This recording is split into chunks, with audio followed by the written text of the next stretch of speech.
किसी भी आम दिन की तरह जब परिवार या दोस्तों के साथ घूमने का प्लान बनता है तो मकसद होता है कुछ अच्छी यादें बनाना। 30 अप्रैल 2026 की शाम भी बिल्कुल वैसी ही थी। मध्य प्रदेश के जबलपुर में बरगी डैम के शांत पानी पर एक टूरिस्ट क्रूज अपने सफर पर निकल चुकी थी। ढलता हुआ सूरज, ठंडी हवाएं, सब कुछ एकदम परफेक्ट लग रहा था। लेकिन किसी ने सपने में भी नहीं सोचा था कि ये खूबसूरत सूर्यास्त कुछ ही पलों में एक खौफनाक हादसे में बदल जाएगा। आज के इस विश्लेषण में हम उस शाम की पूरी घटना को मिनट दर मिनट डिकोड करेंगे, देखेंगे कि आखिर वहां क्या हुआ था। एक यादगार शाम और एक अकल्पनीय त्रासदी। इन दोनों के बीच का फासला कभी-कभी बहुत छोटा होता है। यह समझना बहुत जरूरी है कि कैसे एक आम सी ट्रिप, जहां लोग हंस खेल रहे थे और ठंडी हवाओं का मजा ले रहे थे, अचानक से जिंदगी और मौत की जंग में बदल गई। आज हम इस घटना की पूरी टाइमलाइन को बिल्कुल उसी क्रम में समझेंगे जैसे जैसे चीजें घटीं। कोई सुनी सुनाई बात नहीं, बस तथ्यों के आधार पर इस पूरे घटनाक्रम को करीब से देखेंगे। तो चलिए सीधे गहराई में उतरते हैं और शुरुआत से देखते हैं। शाम के करीब 5:30 बज रहे थे। बरगी डैम का पानी बिल्कुल शांत था। लोग अपने रोजमर्रा के काम से छुट्टी लेकर इस क्रूज पर एक सुकून भरी शाम बिताने आए थे। माहौल में एक अलग ही शांति और एक्साइटमेंट थी, जो अक्सर ऐसी ट्रिप्स पर होती है। सब कुछ एकदम नॉर्मल चल रहा था। उस वक्त क्रूज पे करीब 30 से 40 लोग सवार थे। इनमें कई परिवार थे, छोटे छोटे बच्चे थे और दोस्तों के ग्रुप्स थे।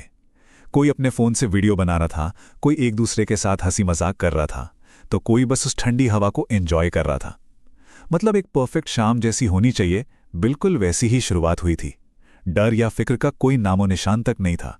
अब आइए देखते हैं कि ये माहौल कैसे बदलता है। 5:30 बजे की उस शांत शुरुआत के बाद 5:30 बजे पर क्रूज नदी के बिल्कुल बीचों बीच पहुंच चुकी थी। तब तक सब ठीक था, लेकिन फिर मौसम ने अचानक करवट ली। पहले हल्की हवाएं चली और फिर देखते ही देखते हवा के तेज झोंके आने लगे। ठीक 6 बजे तक हवा इतनी तेज हो गई कि पानी में बड़ी बड़ी लहरें उठने लगीं। ध्यान देने वाली बात यह है कि बरगी डैम के शांत पानी में आमतौर पर ऐसी लहरें नहीं उठती हैं। महज 30 मिनट के अंदर पूरा का पूरा नज़ारा बदल चुका था। अब क्रूज किनारे से बहुत दूर नदी के बीचों बीच फंसी हुई थी। जैसे जैसे तूफानी हवाओं का कहर बढ़ा, लोगों की एक्साइटमेंट पूरी तरह से खौफ में बदल गई। उन बेकाबू लहरों और तेज हवाओं को देखकर कई लोग बुरी तरह घबरा गए और उन्होंने क्रूज के स्टाफ से तुरंत किनारे की ओर वापस लौटने की गुजारिश की। तो यहाँ जो सबसे क्रूशल पॉइंट है वो ये है कि जब लोगों ने वापस मुड़ने की मांग की तो क्रू ने उन्हें एक झूठा भरोसा दिया। उन्होंने कहा, चिंता मत कीजिए, सब कुछ कंट्रोल में है। सच कहा जाए तो ये सिर्फ एक आश्वासन नहीं था, बल्कि वो सबसे बड़ी और जानलेवा गलती थी जिसने इस पूरे घटनाक्रम की दिशा ही बदल दी।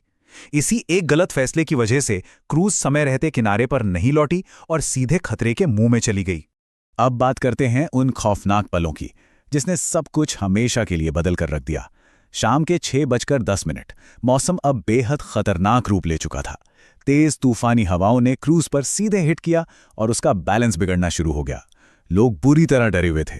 कुछ अपनी जगह पर खड़े हो गए तो कुछ माताओं ने घबराहट में अपने बच्चों को कसकर सीने से लगा लिया। और फिर महज 30 सेकंड, जी हां, सिर्फ 30 सेकंड के एक बेहद छोटे से अंतराल में एक जोरदार झटका लगा और क्रूज एक तरफ झुक गई। उस वक्त वहां मची अफरा तफरी का अंदाजा लगाना भी मुश्किल है। जब क्रूज एक तरफ झुकी और उसमें पानी भरने लगा, तब जाकर एक सबसे बड़ी लापरवाही का खुलासा हुआ। यात्रियों को पहले से लाइफ जैकेट दी ही नहीं गई थी। जब जान पर बनाई तो कुछ लोगों ने क्रूज के स्टोर रूम की तरफ दौड़ लगा दी। दरवाजे का ताला तोड़ा गया और वहां से लाइफ जैकेट निकालकर बांटना शुरू किया गया।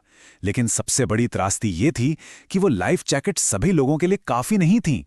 इसी अफरा तफरी के बीच एक ऐसा वाकया सामने आया जो सच में दिल दहला देता है।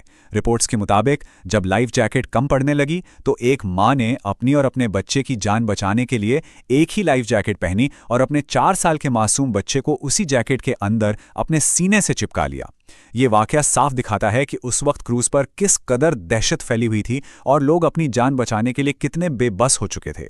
इसके बाद जो हुआ वो किसी भयानक डरावने सपने जैसा था। देखते ही देखते पूरी की पूरी क्रूज पलट गई। जो लोग कुछ पलों पहले तक हंस बोल रहे थे, वो अचानक गहरे पानी में जा गिरे। हर तरफ सिर्फ चीख पुकार थी। लोग मदद के लिए चिल्ला रहे थे। कोई तैरने की कोशिश कर रहा था तो कोई उस गहरे पानी में अपने परिवार को ढूंढ रहा था। और सबसे भयानक बात यह थी कि पानी में जिंदगी के लिए संघर्ष कर रहे कई लोगों के पास लाइफ जैकेट थी ही नहीं। अब जरा रेस्क्यू की टाइमलाइन पर नजर डालते हैं। नाव पलटने के ठीक 5 मिनट बाद यानी 6:15 पर पास ही में काम कर रहे कुछ स्थानीय मजदूरों और ग्रामीणों को इस हादसे का पता चला। बिना एक पल की देरी किए वो सबसे पहले वहां पहुंचे और अपनी जान की परवाह किए बिना लोगों को बचाने के लिए सीधे पानी में कूद पड़े।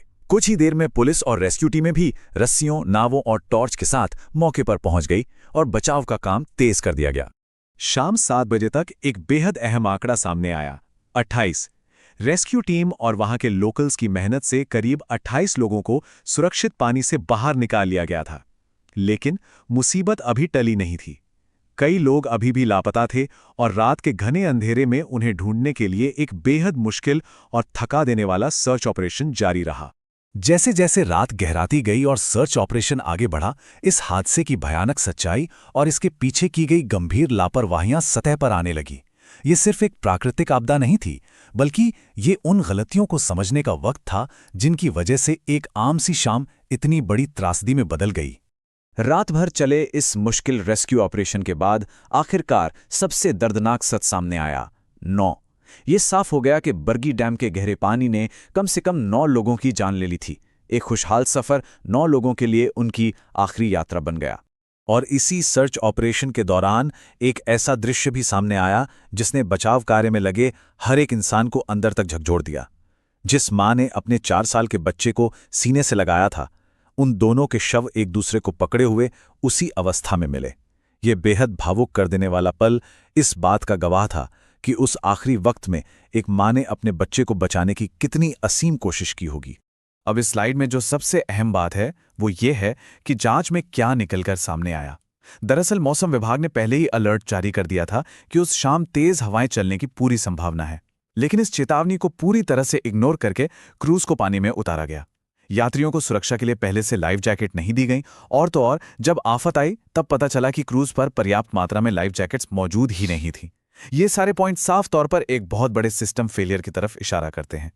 इन गंभीर खुलासों के तुरंत बाद प्रशासन हरकत में आया। क्रू स्टाफ के खिलाफ एक्शन लिया गया और इस पूरी घटना की और खासकर सुरक्षा मानकों की जो अनदेखी हुई है उसकी एक डिटेल्ड जांच शुरू कर दी गई है, ताकि इस लापरवाही के लिए जिम्मेदारी तय की जा सके। और ये पूरी घटना हमें एक बहुत ही अहम सवाल के साथ छोड़ जाती है। क्या थोड़ी सी भी सावधानी बरतने से, मौसम के अलर्ट को सीरियसली लेने से या महज नियमों के मुताबिक लाइफ जैकेट बांट देने से इन 9 जिंदगियों को बचाया जा सकता था? ये वाकया हमें ये सोचने पर मजबूर करता है कि कैसे एक छोटी सी लापरवाही इतनी बड़ी कीमत वसूल सकती है। आखिरकार सुरक्षा नियम सिर्फ कागजों के लिए नहीं होते, वो असल में जान बचाने के लिए होते हैं।